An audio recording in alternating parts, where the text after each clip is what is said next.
What's up, y'all? Facebook, Twitter, YouTube, what's going down? We in the building. We're making it do what it do. We are back. Come on in a little bit, Xavier. We are back with Xavier Thomas. We're going to be talking about the reflection of his life. In the description on Twitter, Facebook, and YouTube, you can go check out his books on Amazon, Books A Million, Barnes & Noble, Walmart. I think we're still working on Target. But you guys have to understand that his books are listed in 41,000 retail stores. But that's here nor there. Let's talk to him to find out what's going on. He has some new things happening in his life. But for the most part, what we realized from the last interview was that a lot of people kind of wanted to hear a little bit more about his personal story and his own personal reflection of his life. You know, so that was the take. Yeah, that was the take on it. Because it's like you gave them a little bit of it, but at the same time, it's like they wanted to hear more because it became like a relatable issue. Yeah. So, man, I don't even know where to start. Well, I'll start you off like this. So, based off of where you came from to moving here, what have you noticed is the reflection or the purpose of your life so far? So far? I would say, well, first and foremost, thank you guys for having me. Thank you, Darshan, for having me, my guy. Yeah, for sure. And good evening, good morning, wherever you guys are. We could start off in the beginning. So I'm originally from Chicago, South Side. I used to live in the city when I was first born, and then we moved to the suburbs. And so we used to live in this town called Harvey and Markham. And my Chicago people, y'all know what I'm talking about, around 159th. So, and also like there was this beautiful place we used to call the Garden. Shout out to the Gardens. Like it was back in the 90s, like early 2000s. I mean, you talking about like, you know, circus, you know, like everybody knew each other. You know, we had like all types of fun events and things of that nature in the Gardens. But Gardens is basically, I guess you can say like Section 8. So like all the families and friends that we all grew up back in those times was like, we all just, you know, went there in the summer and, you know, just did what family do, family reunions, you name it, like anything and everything of that nature. So I moved down south when we turned about 7, me and Mario did. And so when we moved there, lived there, our moms were twins, and we just had, you know, just growing up like kids, like usual. And we had a crazy discussion when we hit about like 10, 11. Around that time, Chicago kind of started getting a little bit bad. And I think around this time, like 06, 07, something like that. And so it got to the point where, you know, Chicago just started just getting terrible. Right. Our parents literally sat us down and said, hey, you know, do y'all want to move to, you know, Kentucky? Do y'all want to stay here? Because they didn't want us going to a high school called Thornton at the time. And so, you know, we sit up here, you know, talking about it, seeing how life will be, and in a whole nother area, seeing how life will be still here. And, you know, we prayed about it and everything. And, you know, long story short, we decided to move to Kentucky and for 3 years. And in that time frame, literally when we left, I think it was the beginning of my 7th grade or 8th grade year. No, it was my 8th grade year. Around that time, that's when Chicago really got bad. That's when, I mean, you talking about like just killing. I mean, yes, it was probably happening when we were kids, but like it started to really like wrap up at this point. And I think at some point we got up to like top 10 or top 5 within just like that fast. Yeah. So we moved to Kentucky, countryside, and we were in a little town called Grant County. Now, this is the crazy part because I don't really talk about this as much, but when we got there, I'll never forget it. It was this gentleman that kind of prevented us from going to the school. He worked for the district, and he was just like, "Oh, you know, you guys can't come here." Like he made all types of excuses. Like we don't have enough room. We think your kids are going to be bad because they come from the city. We don't think they're going to be a good fit, you know, because they're, you're black and stuff, and so on and so forth. I mean, and this was the first time, I didn't realize at the time, but this was the first time like us experiencing racism ever. And so, you know, he literally deflected us a whole 9 yards. Like he just would not allow us to, you know, he had no reason. Right. And I kid you not, my auntie's husband's father who is one of my favorite people in the world. We call him Uncle Martin. He kept going saying like, well, we're a Liggett family. These boys are great boys. They have no records, no criminal records. They want to better their lives. They want to do this and do that. Mm-hmm. So when the gentleman realized who my uncle-in-law's father was, he said, oh, you guys are a Liggett family? And he said, yeah. Okay, I think we can manage, I think I think we can manage something. Right. And then that's when I also realized, now looking back on it, it's not like what you know, but who you know. Yeah. So that was the beginning of like what you know and who you know as well. And I didn't realize that. And so we go to school, I kid you not, my first year, I hated it. I hated living in, I did, I'm not gonna lie to you, because I mean, you had everybody looking at you different, everybody's curious. They're curious as I'm curious. They was like, who are you? Who you come from? I think my first 3 to 6 months, being in 8th grade, I think I didn't really talk to like nobody really that much. Yeah. I was trying to get on the basketball team, which I gladly did, and everybody was trying to, figure me out and vice versa. But that whole first year was go home, go to school, play basketball. Like, that's it. Do your homework. Like, that's it. There was no extra activities after. Like, that's literally all we did. Yeah.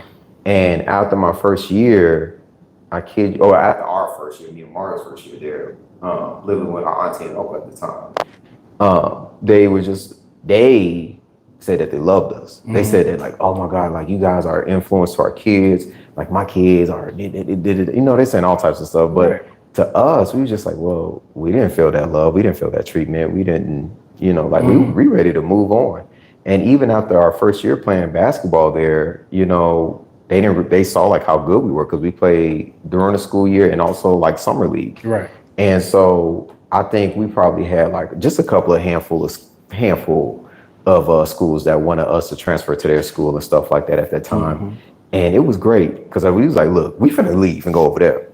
But boy, when I tell you after that first year, they literally just changed. Everything just changed. Like literally, they wanted us to, be like basically a leader, a mentor to like their kids. Cause their kids was kind of bad. Mm-hmm. And I didn't judge the kids because they're kids. Like whatever they did, we didn't really know. I didn't really care. Like I'm a kid myself. Like they got into some stuff. I'm sure we was gonna probably get into some stuff, but after that first year, got to high school, everything was a smooth breeze. Everything was a lot easier, a lot smoother. People started to know us in the county. It was a small county too. And so it was amazing at that point. But my sophomore year, my last year, that was way better because at that point, we ended up getting a new coach, Coach Hicks. Shout out to Coach Hicks and a couple of other coaches as well. I still love y'all to this day. Coach Hicks actually put us, pretty much on the map. And my sophomore year, I got to tell you, you talking about on average, we probably averaged 3 hours of, playing basketball, working out, all of that. So literally my whole sophomore year was just nothing but just literally the same thing, the same routine. Go home, play basketball, go to work. The only time I ever was actually to be a kid was on a Saturday night when we were playing like rock band and having a good time. Like we was killing it. So man, after my sophomore year, actually that's when I had another big decision. My uncle, he got the opportunity to work for Walmart. Okay. Because he's a pilot. And so he was able to move here to Arkansas. And we like, Arkansas, like, what the hell is Arkansas? Right. We don't know what Arkansas is, Yeah. And we was like, where's this area? And some people mistaken it for Arizona. No disrespect. They disrespect at all to Arkansas people. Like at the time, nobody knew what it was at the time. And so when that happened, I remember that night, like it was yesterday, I remember praying that very night because I had 3 options. I can either stay in Kentucky at the time, I could go back home to Chicago and finish out the rest of my high school year, or I can go to a whole new area, a whole new team, do and start all over again. Prayed about it as God's my witness. I prayed that very night in the basement of my mother, because I went home to Chicago at my mother's house. Went down in the basement. I was working out for a little bit. Then I sat there. I was like, yeah, I need to pray about this. Yeah. I prayed that night. In that very same moment, literally, I believe that Jesus told me to say, okay, we're going to Arkansas. Right. He said, go to Arkansas. Right. I said, okay, cool. I made my decision. I'm going to Arkansas. Of course, Kentucky, my Kentucky family, they didn't like it. They were very, sad and stuff because they really wanted me to stay for another year, for the next 2 years to, get them. And also at that point, I kind of made myself a home name up there in Kentucky just for a little bit. Right. But I said, no, God told me to come on down to Arkansas. I kid you not. This is where the purpose and everything else starts to play in. I get down here my first year, started, getting to know everybody all over again. But this time the transition was a lot easier, a lot smoother. I mean, people actually started talking to me. And I ended up finding out that my father is here. But he's in Little Rock. Okay. So I get reconnected with him again. Then some very, very personal stuff happened. And I'm in that same time frame after my first year of living here. Okay. And I'll talk about it. We can save it. We're gonna save it? We're gonna. All right, you want to say? All right, we'll save it then. We'll save it. But yes, some very personal stuff happened. Yeah. But I was able to reconnect with him. And my junior, senior year, especially my senior year, I mean, you talking about dealing with almost going to jail for a crime that I did commit. And you're talking about also trying to maintain a high GPA in school while also trying to get recognized for basketball, trying to get on a scholarship, whatever the case may be, just so I can play overseas or, do whatever. Right. And then to finally graduating. Yeah. And so long story short, graduated high school and college. And I've just been here for 13 years now? Yeah. Been here for 13 years. Yeah. 13 years. A lot of people ask me, and I'm pretty sure they ask you too, why did we choose Arkansas out of all the places? Because, like what you said earlier, Arkansas, what's Arkansas? Where is that? Yeah. So why do you think God brought you to here to Arkansas based off of your foundation? Foundation. I think it was part of finding my father again. I think that was the biggest part, and actually, doing that. Yeah. But also to really live a better life than what I visited, prior. Right.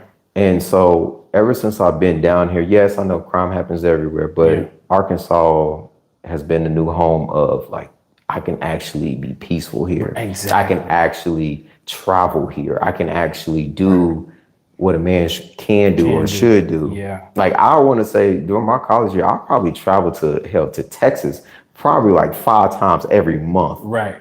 And I ain't gonna lie to you, I would never live there, but I've traveled there. Yeah. I was too much city too much travel. I'll just go visit. And plus it's only a 5-hour trip, so I'll make it in 4. Yeah. we speeding. Yeah.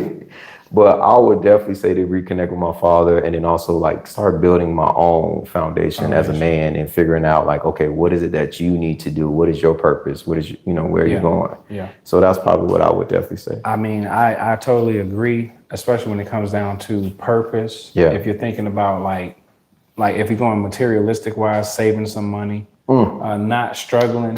Boy. You know what I mean? And then actually being in a place where you can have a prosperous relationship without thinking okay, my eyes see what I see, I'm gonna go mess with that. It's more so I'm good. I'm chilling. I got a nice place. I got a nice car. I'm not gonna mess that up. Yeah. So I feel that from this place too, because I came from Florida. Yeah. That's the lust city. I thought it was Vegas. They call that one Sin City. Okay, well, fair enough. Look, Miami, Florida is the lust city. You see something that you like, they be like, let me go holler at that real quick. I will visit Miami, but I ain't gonna live down there now. I'm glad I came here. This is my safe haven. Yeah. Because I'm like you. I've been here for quite a few years myself. And I look at my purpose and my foundation. I go, no, I'm good here. I can travel to Texas. I can travel to Florida. This is the center hub of traveling wherever you want to go. And you can get back at a suitable time. Yeah, absolutely. But so basing that off of the books, a lot of times what a lot of people don't understand possibly about you is most of your books reflect your personal experiences with God, your relationships with certain women, your relationship with your mother, your relationship with your father. Yeah. You talked on something that I'm about. I was looking at your eyes and I noticed that reconnection with your father was very important. Yeah. Why is that important for you? I think it's important to know the good, bad, and ugly of where you came from. Okay. Because I'm not gonna lie to you. Recently, I found out that with my dad, this man's a freak. We're gonna talk about the bad. I'm gonna talk about the good laugh. Right. My dad is a freak, and the reason why, and I say that in that way, not in a bad way, but like he's very what's the word? What's the proper word I should say? He gets down with the ladies. Let's just say that. Yeah. All right, he do. Yeah, boy, And so I've caught that charm, or I've caught that, that trait of his, and where you look a real smooth talker and things like that. So when I was 20 and I was here, I'm at the time I was a freshman or sophomore in college. I didn't have a car. One of the things that I've noticed, I was just like, man, like my hormones flaring up, it's like I'm really hot, I'm hot and bothered. And I'm like, man, I just want to go, do something with women. And at the time, I was just like, nah, because that's how my dad got a lot of kids. I was like, if I'm going to have a kid, I want to be able to control that urge. I want to be able to focus in and be like, okay, this is one of my flaws. Right. So I said, I need to focus in, on, controlling just myself as a man. Yes, I'm not going to get it right every time. Of course not. I'm a guy. I'm only human. But if I can control the majority of it, think with my mind, not with my thing, I think I'm going to be more successful. Right. Because it's not always about sex. Right. It shouldn't be. Thank you. But don't get me wrong. We have our moments. We got our moments. Because boy, let me tell you. Let me tell you. Because let me tell you.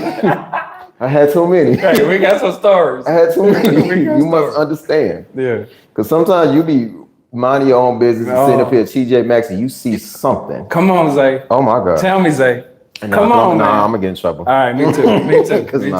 Because now you're taking me back. Yeah, bro. But it's real though, and when you deal with stuff like that, it's like, okay, this is my issue. Yeah. I gotta focus in on that. And good thing about me is that when I have an issue, I tackle it right then and there. I don't wait until I gotta go see somebody or talk. No. I deal with it right right then and there. Okay, what's the issue? What's the main root of the cause? Okay, how do we get here? Okay, how can we resolve it? Boom, just like that.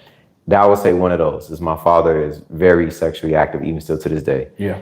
I still love him though, and I forgive him. Yeah. Number two is I think it's also the fact of knowing what my dad, origin came from, who was his father, what did they do? Right. I want to know my grandpa, because I never got a chance to see my father's side ever. Yeah. I want to know what they're like. I want to know how they've been, and stuff like that. Yeah. I got a chance to talk to his stepfather before he passed away. I think between my senior year and freshman year of college. No, so I said that wrong. My senior year of high school and my freshman year of college. I'm sorry, I said that wrong.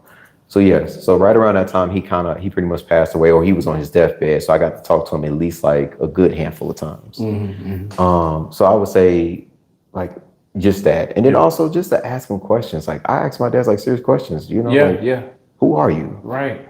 Where you come from? Right. What were some of your flaws? What are some of the things and the challenges that you experienced that you can help guide me? I even asked him straight up one time. I said, Dad, I know you probably can't talk to all of your children for whatever reason. Yeah. But would you like to be in my kid's life? Thank you. That's what I asked him at 24 at the time. This was 6 years ago. Yeah. I asked him 6 years ago. I asked him whenever I had my first child, I said, do you want to be in my father's life? Or do you want to be in my child's life? Right. And he looked at me on the phone, or he looked at me and said hey, yeah, I would love to be. I said, okay, cool. I said, that's all I need to hear. That's deep. You ain't gotta provide for my child. If you want to, that's fine. But my biggest thing is you just showing up. Yeah. I only seen you a handful of times when I was probably around 4 to 6. I seen you a good time when I was somewhere around a teenager. And then the last time I kind of saw you was around my young adult, being a young man years. And then I haven't seen you ever since. So, and then also I care about him. Despite whatever happened, right? He's still my dad. I still have to honor him and respect him, and I love him. Yeah. And I tell him that whenever I do get a chance to talk to him. And I just say, hey. Dang, bro. That's going to take you a long way, man. Well, trust me, it was hard because not a lot of people forgive their parents or guardian or whoever they are. And it's hard to forgive, but I realized in that moment, like, I was like, do I want to carry all this hatred? Do I want to carry all this? Because it's affecting me. It's shrinking me, my spirit, my body, and everything. No, I forgive you. Yeah. That don't mean I'm gonna still sit up here and, allow you to, Right, do what you gonna do. Like, nah, Yeah. the boundaries now. Yeah. If you can't respect it, you gotta get on. But I still love you and I respect you. And it helps me move forward into the next life and show my child one day when they're born, hey, this is what you do, this is what you don't do. I'm going to take you here. I'm literally going to show my child, like, hey, this is where we came from. Right. This is what I've done. This is what I experienced. You probably may not get that experience. You probably going to have a better life than me. Yeah. But I still want to show you so that you at least try to understand, versus because I don't want my child to be thinking like, oh, I can have anything in the world or this. No. Yeah. You're going to learn. You're going to learn hard work and discipline. Hands down. I don't care what nobody says. You're going to learn. Yeah. But I'm also going to teach you respect and to, honor your parents no matter what, and honor your grandparents. Like, despite what I went through, I'm not going to dish that out on you, lash out on you. Right. So, yeah, that's what I would say. Hey, listen, we're gonna leave y'all on a little bit of a cliffhanger right on that, because what you guys don't realize is you need to go check out Xavier Thomas's books. The links are in the description. Yeah. Listen to this, right? Because this is what you guys just picked up on, because this is what I've always picked up on. It's just his thoughts.